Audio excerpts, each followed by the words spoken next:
यो समारोहका अध्यक्षज्यू, मञ्चमा रहनुभएका मान्यज्यूहरू, नेपाल मगर सङ्घका अग्रज नेताहरू, अन्य अतिथि महानुभावहरू, नेपाल जनजाति महासङ्घका आदिवासी जनजाति महासङ्घका सङ्घीय परिषदका अध्यक्ष ग्याल्जेन शेर्पाज्यू, उपस्थित सम्पूर्ण आदरणीय दिदीबहिनी दाजुभाइहरू, सबभन्दा पहिला त म सम्पूर्ण मगर समुदायका दाजुभाइ दिदीबहिनीहरूलाई र देश तथा परदेशमा रहनुभएका सम्पूर्ण नेपाली दाजुभाइ दिदीबहिनीहरूलाई माघे सङ्क्रान्ति 2081 को उपलक्ष्यमा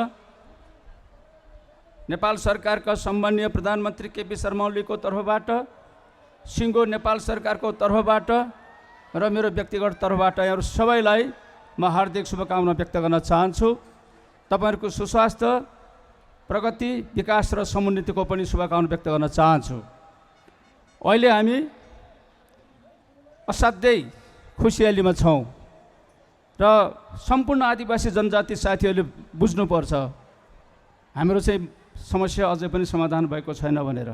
तर नेपाल सरकार, नेपाल राज्य, नेपालको संविधान सभाले महत्त्वपूर्ण निर्णयहरू गरेर नेपालका आदिवासी जनजातिहरूको मागलाई सम्बोधन गरेको छ।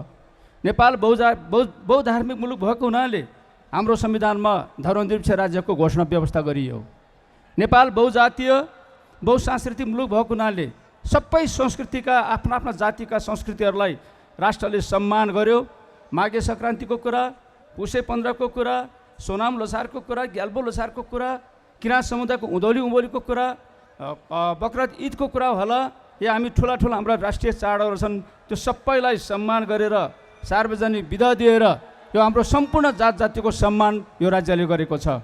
हाम्रो त्यो माग चाहिँ हामीले पुरा गरेका छौँ र साथै नेपालको आदिवासीहरूको अधिकार सम्पन्न गर्नको लागि नेपालमा बोलिने सबै मातृभाषाहरूलाई समान अधिकार दिएर सबै राष्ट्रवादको चाहिँ भाषाको मान्यता दिएको छ र अहिले नेपाली भाषा सबै पूर्व पश्चिमदेखि हिमालदेखि तराईसम्मका नेपाली बुझ्ने भाषा भने हुनाले नेपाली भाषा हाम्रो सम्पर्कको भाषा, हाम्रो चाहिँ मुख्य चाहिँ सरकारी कामकाजको भाषा भएको छ। र यसका अतिरिक्त मगरहरू जो चाहिँ मूलतः गण्डकी प्रदेश र लुम्बिनी प्रदेशमा अहिले बसोबास गर्नुहुन्छ, म प्रदेश सरकारहरूलाई अनुरोध गर्न चाहन्छु, गण्डकी प्रदेश सरकारलाई अनुरोध गर्न चाहन्छु, लुम्बिनी प्रदेश सरकारलाई अनुरोध गर्न चाहन्छु, मगरहरूको भाषा र लिपिको संरक्षण र विकासको लागि त्यहाँका सरकारहरूले मगर भाषालाई सरकारी कामकाजको भाषाको रूपमा स्थापित गर्नुपर्दछ, त्यसलाई मान्यता दिनुपर्दछ र त्यहाँ मगर भाषामा सरकारी कामकाजको अतिरिक्त त्यहाँको भाषिक समुदायलाई सम्मान र चाहिँ त्यो भाषाको संरक्षणको भूमिका निर्वाह गर्नुपर्दछ भन्ने अनुरोध गर्न चाहन्छु। हामीलाई चाहिँ अर्को अधिकार पनि हामीले पाएका छौँ कि नेपालको संविधानले नेपालको आदिवासीहरूलाई, हामी आदिवासीहरूको तर्फबाट आदिवासीहरूको आन्दोलन गरिरहँदाखेरि हामीले राज्यको तर्फबाट राखेका थियौँ, हाम्रो पहिचानको आधारमा नाम राज्यको नाम दिइयोस्। तर राज्यले भन्यो हाम्रो मुलुक चाहिँ बहुभाषिक भइसकेका हुनाले, बहुजातीय भइसकेका हुनाले, बहुसांस्कृतिक भइसकेका हुनाले एउटा जातिको मात्रै नामबाट राज्यको नाम दिँदाखेरि यसले चाहिँ शोभनीय हुँदैन, लोकतन्त्रको मूलभूत मान्यतालाई स्वीकार गर्दैन। त्यस कारणले हामी नाममा भन्दा सम्मानमा भन्दा हामी अधिकारमा जोड दियौँ। हामीले त्यस कारणले हामीले के भन्यौँ भनेदेखि नेपालका आदिवासी जनजातिहरूको आफ्नो जनसङ्ख्याको आधारमा यो मुलुकको सबै चाहिँ संयन्त्रहरूमा, राज्यका सबै निकायहरूमा उनीहरूको चाहिँ जातीय जनसङ्ख्याको आधारमा पहुँचको कुरा, प्रतिनिधित्वको कुरा, उनीहरूको प्रतिष्ठाको कुरा, उनीहरूको सम्मानको कुरा हुनुपर्छ भनेर हामीले राज्यको सामु राखेका थियौँ। र त्यो कुरालाई राज्यले स्वीकार गरेर, नेपालका ठुला राजनीतिक दलहरूले स्वीकार गरेर, संविधानका सभाका मान्य सदस्यले स्वीकार गरेर उनीहरूले भन्यो नेपालको चाहिँ अबको चाहिँ निर्वाचन प्रणाली या प्रत्यक्ष निर्वाचन प्रणाली मात्रै हुने छैन, प्रत्यक्ष निर्वाचन प्रणाली र चाहिँ समानुपातिक समावेशी निर्वाचन प्रणाली हुनेछ। र त्यो समानुपातिक समावेशी निर्वाचन प्रणालीमा यो मुलुकका 5 वटा सामाजिक समूहहरू, खस आर्य समुदाय, आदिवासी जनजाति समुदाय, मधेसी समुदाय, दलित समुदाय र अल्पसङ्ख्यक सांस्कृतिक धार्मिक समुदाय, मुस्लिम समुदाय र एक अत्यन्त लोपोन्मुख र अल्पसङ्ख्यक समुदाय र पिछडिएको क्षेत्र गरेर हामीले र थारू समुदाय गरेर राज्यमा यो जातिहरूको, यी समुदायहरूको जनसङ्ख्याको आधारमा हामीले प्रतिनिधि सभामा, राष्ट्रिय सभामा, प्रदेश सभाहरूमा र स्थानीय तहमा पनि उनीहरूको समानुपातिक समावेशी प्रतिनिधित्वको व्यवस्था गरेका छौँ। यो हाम्रो सबभन्दा ठुलो जित थियो। हाम्रो सबभन्दा ठुलो माग चाहिँ प्राप्त भएको दिन थियो, तर यसलाई हामीले चाहिँ त्यस कारणले सम्मान गर्नुपर्दछ। त्यसको साथसाथमा नेपालको आदिवासी जनजातिहरूको हक अधिकारहरू को बारेमा नेपाल सरकारले के नीति लिनुपर्छ, नेपाल सरकारले कस्तो कार्यक्रम बनाउनुपर्छ, नेपाल सरकारले कहाँ कहाँ बजेट छुट्याउनुपर्छ, नेपाल सरकारले कस्ता कस्ता कानुन बनाउनुपर्छ भनेर एउटा संवैधानिक व्यवस्था गर्यो र नेपालको आदिवासीहरूको तर्फबाट हामीले माग गऱ्यौँ। आदिवासी जनजाति आयोग हुनुपर्दछ।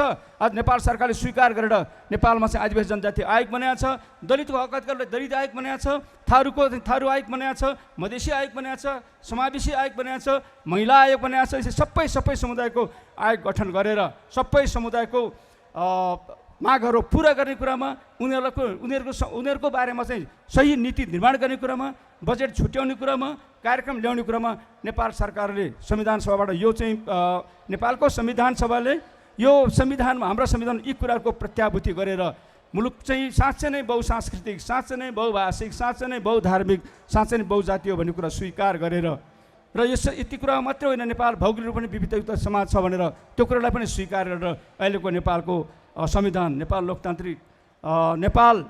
सङ्घीय लोकतान्त्रिक गणतन्त्रात्मक संविधान बनेको हो। त्यस कारणले हामीले चाहिँ अझै पनि समाजमा केही मान्छेहरू होलान् आदिवासीहरूको माग पुरो भएको छैन, केही भएको छैन भन्नेहरू कुरा छ। त्यस्ता कुराहरूको पछि लागि हामीलाई साध्य छैन। हामीले धेरै अधिकार पाएका छौँ। दुनियाँको आदिवासी आन्दोलनको इतिहास हेर्नुहोस्, धेरै चाहिँ ठाउँमा धेरै चाहिँ रक्तपात भएको छ, धेरै मान्छेहरूले चाहिँ जेल खाएका छन्, धेरै मान्छेले ज्यान गुमाउनु परेको छ, तर त्यहाँ उपलब्धि प्राप्त भएको छैन। नेपालको आदिवासी जनजातिको शान्तिपूर्ण आन्दोलनले नेपालमा आदिवासी जनताहरूको हक अधिकार धेरै रूपमा चाहिँ स्थापित गरेको छ। र आज महिलाहरूको अधिकारको कुराकानी गर्नुहोस्, आदिवासीहरूको अधिकारको कुराकानी गर्नुहोस्, दलित या मधेसीको या अल्पसङ्ख्यक या पिछडिएको क्षेत्रको कुराकानी गर्नुहोस्, या वर्गीय रूपमा चाहिँ आधारभूत किसान मजदुरको कुराकानी गर्नुहोस्, सबैको अधिकार सुनिश्चित गर्ने काम हाम्रो संविधानले गरेको छ। नेपाल सरकारको एउटा प्रवक्ता हैसियतले म यहाँहरूसम्म चाहिँ के निवेदन गर्न चाहन्छु भने यी कुराहरू कार्यान्वयन गर्ने कुरामा अहिलेको सरकार प्रतिबद्ध छ। अहिले चाहिँ नीति र कार्यक्रम ल्याउने कुरामा, बजेट बनाउने कुरामा पनि तपाईँले सुझाव दिनुपर्दछ।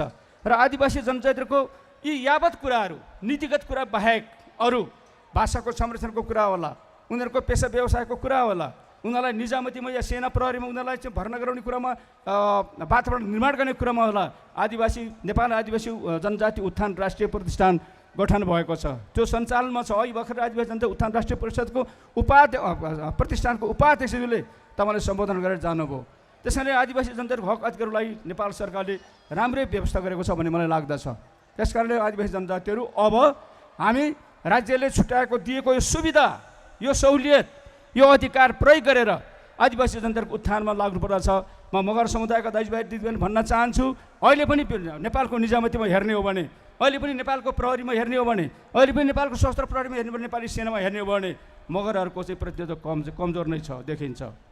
त्यस कारण नेपाल मगर सङ्घले यी यावत कुराहरूमा सरकार राज्यले दिएका यी सुविधाहरू कसरी मगर समुदायले प्राप्त गर्न सक्छ, त्यो ठाउँ त्यो प्रतिस्पर्धामा कसरी उनीहरू अगाडि आउन सक्छ भनेर चाहिँ ख्याल पुर्याउनु पर्दछ, हेक्का राख्नु पर्दछ, आवाज उठाउनु पर्दछ र सरकारलाई झकझगाउनु पर्दछ।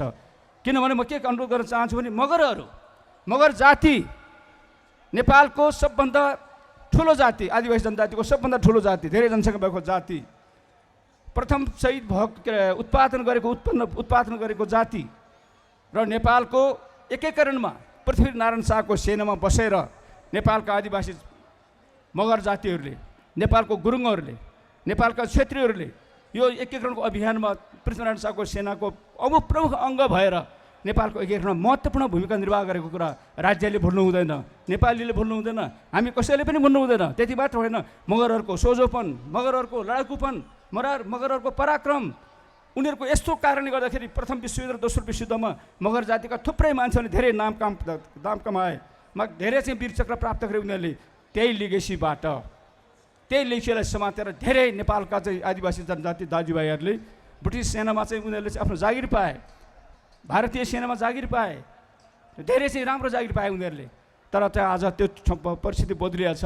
त्यसैले आज उनीहरूलाई नेपाली सेनामै, नेपालको प्रहरीमै उनीहरूलाई यस्तो स्थान दिनुपर्दछ। उनीहरूलाई दिएको जुन चाहिँ आरक्षणको व्यवस्था हो त्यसमा ठिक ढङ्गले काम गर्न सक्नुपर्दछ र मगरहरूले यो मुलुकको चाहिँ राजनीतिक चाहिँ प्रणालीमा जुन खालको हस्तक्षेपकारी भूमिका निर्वाह गरेको छ, राज्यले त्यो सम्मान गर्नुपर्दछ, राज्यले त्यसलाई सम्झाउनु पर्दछ।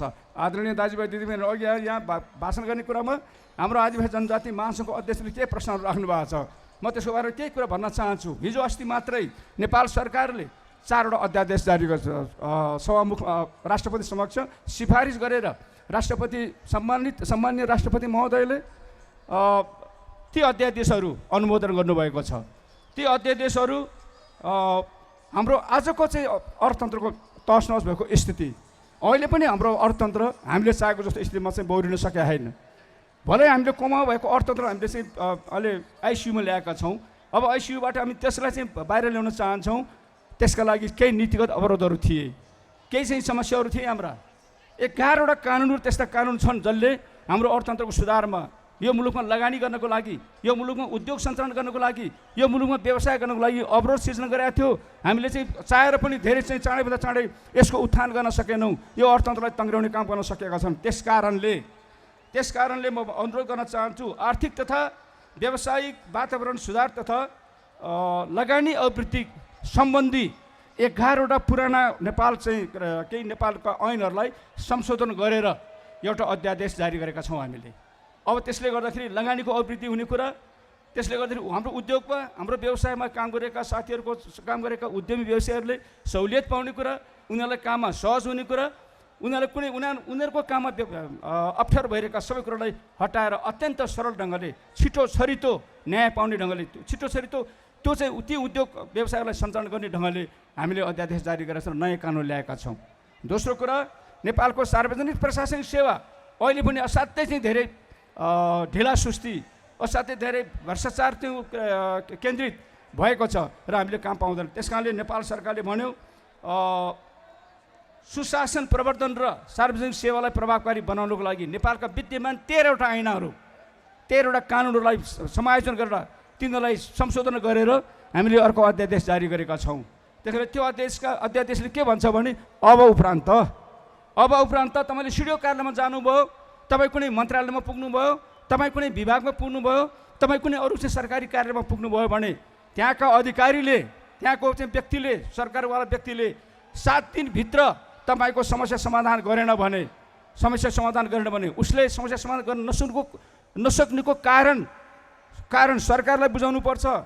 त्यो चाहिँ सहज परिस्थिति हुँदाहुँदै उसले 7 दिनभित्र जनताको चाहिँ समस्याहरू समाधान गरेन भने, जनताका यी मागहरू पुरा गरेन भने त्यसलाई कारबाही हुनेछ भनेर भनेका छौँ। र यो सार्वजनिक सेवामा अहिले भइरहेको ढिला सुस्तीलाई अन्त्य गर्नको लागि, अहिले भइरहेको घुसखोरीको चिजलाई अन्त्य गर्नको लागि हामीले यो प्रबन्ध गरेका छौँ। आदरणीय दाजुभाइ दिदीबहिनीहरू, हाम्रो चाहिँ नेपालको अहिलेको प्रबन्ध के थियो? हाम्रो गाउँपालिकामा कुनै अध्यक्ष चाहिँ पद रिक्त भयो, कुनै उपाध्यक्ष पद, कहिले उपाध्यक्ष अध्यक्ष एकैचोटि रिक्त भयो मधेसमा। त्यस्तो पद अध्यक्ष उपाध्यक्ष निलम्बनमा पऱ्यो भने, पद रिक्त भयो भने कसले चलाउने? को अध्यक्ष हुने? कार्यवाहक अध्यक्ष को हुने? व्यवस्था थिएन कानुनमा।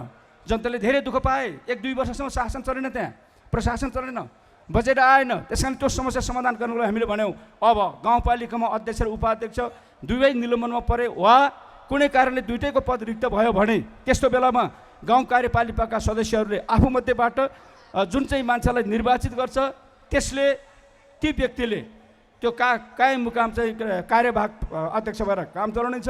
नगरपालिका प्रमुख र उपप्रमुख जो दुवैजनाको पद निलम्बनमा पर्यो या दुवैजनाको पद खाली भयो भने त्यस्तो बेलामा नगरपालिकाका सदस्यहरूले आफूमध्येबाट एकजना व्यक्तिलाई छान्ने, जुन व्यक्ति छानिन्छ त्यही व्यक्तिले त्यो नगरपालिकाको कार्यवाहक प्रमुख भएर काम सञ्चालन गरेर जनतालाई सेवा सुविधा दिने कुरामा सहज होस्, अवरुद्ध नहोस् भनेर अहिलेको चाहिँ अध्यादेशले हामी त्यो व्यवस्था गरेका छौँ।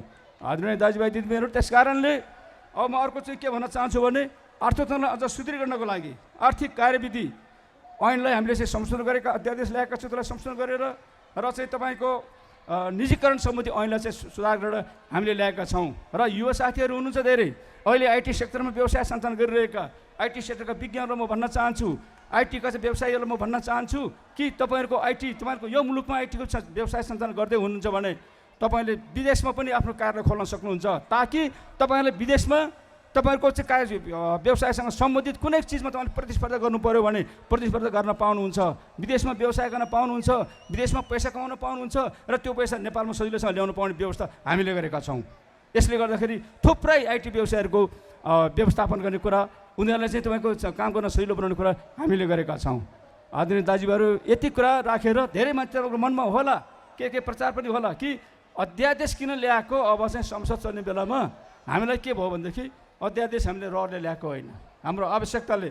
किनभने हाम्रो संसदमा चाहिँ पेस गरे पनि 6 वर्षसम्म चाहिँ कानुन नबनेको इतिहास छ हाम्रो चाहिँ देशमा। अहिले चाहिँ संसदमा लगे पनि त्यो 2-4 वर्ष चाहिँ हुन नसक्ने या बढीमा 1-1.5 वर्ष लाग्ने परिस्थिति भए हुनाले हामीले अहिले तत्काल समस्याको समाधान गर्नको लागि देश र जनताप्रति चिन्तित भएर यो सेवा चाहिँ जनतालाई राम्रो सेवा दिउँ, जनतालाई छिटो सेवा दिउँ, जनतालाई सस्तो सेवा दिउँ र उद्यमी व्यवसायहरू विदेशीहरू लगानी गर्ने चाहिँ परिस्थिति बनोस् र हाम्रो देशका चाहिँ व्यवसायहरूले पनि जो चाहिँ के अरे उद्योग चलाइरहेछ, व्यवसाय चलाइरहेछ, उनीहरूले पनि विदेशी चाहिँ व्यवसायिक कम्पनीहरू जस्तै विदेशी कम्पनीहरूसँग उनीहरूले ऋण लिन पाउने उनीहरू त्यो चाहिँ व्यवस्था हामीले गरेका छौँ। त्यस कारण यसले पनि हाम्रो उद्यमीहरूको धेरै उत्साह चाहिँ पूर्ण वातावरण बनाउने क्रममा विश्वास राख्न चाहन्छु। यति कुरा यहाँको समस्या राखेर फेरि पनि यो भव्य समारोहको बिच मगर समुदायले जुन खालको चाहिँ आफ्नो महत्त्वपूर्ण पर्व नयाँ वर्ष मकर सङ्क्रान्ति मनाएको छ, सबै मगर दाजुभाइहरूलाई फेरि पनि म एकपटक शुभकामना दिएर म आफ्नो भनाइ अन्त्य गर्न चाहन्छु। धन्यवाद। जोरले छ्या जलो नमस्ते।